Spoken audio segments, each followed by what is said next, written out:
ಸಾಧು ಕೋಕಿಲ.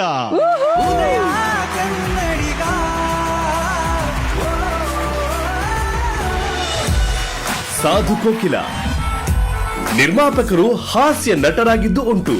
ಆದರೆ ಸಂಗೀತ ನಿರ್ದೇಶಕನೊಬ್ಬ ಹಾಸ್ಯ ನಟನಾಗಿಯೂ ಮೆರೆದ ದಾಖಲೆ ಮಾತ್ರ ಒಬ್ಬರ ಹೆಸರಲ್ಲೇ ಇರಬಹುದು, ಸಾಧು ಕೋಕಿಲ.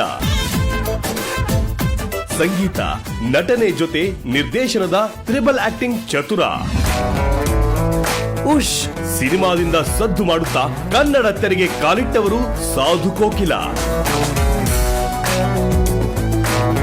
ಸಾಧು ಅಂತ ಇದ್ದ ಹೆಸರಿಗೆ ಕೋಕಿಲ ಸೇರಿಸಿದವರು ನಿರ್ದೇಶಕ ಉಪೇಂದ್ರ ಅವರು. ಸಾಧು ನಮ್ಮನ್ನು ನಗಿಸಲು ತೊಟ್ಟುಕೊಂಡ ವೇಷಗಳು ನೂರಾರು.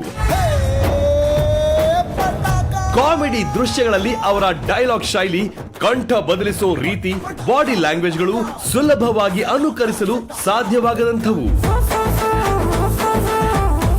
ಸಾಧು ತೆರೆಯ ಹಿಂದಿದ್ದರೆ ಮಧುರ ಸರಿಗಮ, ತೆರೆಯ ಮೇಲಿದ್ದರೆ ಅಬ್ಬರದ ಪದನಿಸ.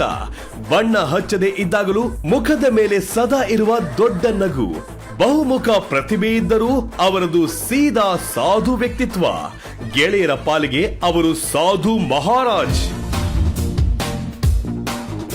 ಕಸ್ತೂರಿ ಶಂಕರ್ ಅವರ ಶಿಷ್ಯನಾಗಿ, ರೆಹಮಾನ್ ಅವರ ಸಹಾಯಕನಾಗಿ ಪಳಗಿರುವ ಸಾಧು ಕನ್ನಡ ಚಿತ್ರರಂಗ ಕಂಡ ಪ್ರತಿಭಾನ್ವಿತ ಸಂಗೀತ ನಿರ್ದೇಶಕ.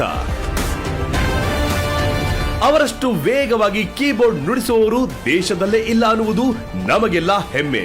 ಚಿತ್ರರಂಗದ ಹಿನ್ನೆಲೆ ಇಲ್ಲದೆ ಅಕ್ಷರಶಃ ಫುಟ್ಪಾತ್ ಜೀವನದಿಂದ ಝೀರೋದಿಂದ ಹೀರೋ ಆಗಿರೋ ಸಾಧು ಕೋಕಿಲ ಅವರಿಗೆ ಉದಯ ಟಿವಿ ಸಮರ್ಪಿಸುತ್ತಿದೆ 2025ನೇ ಸಾಲಿನ ಉದಯ ಕನ್ನಡಿಗ ಸಿನಿಮಾ ಪುರಸ್ಕಾರ.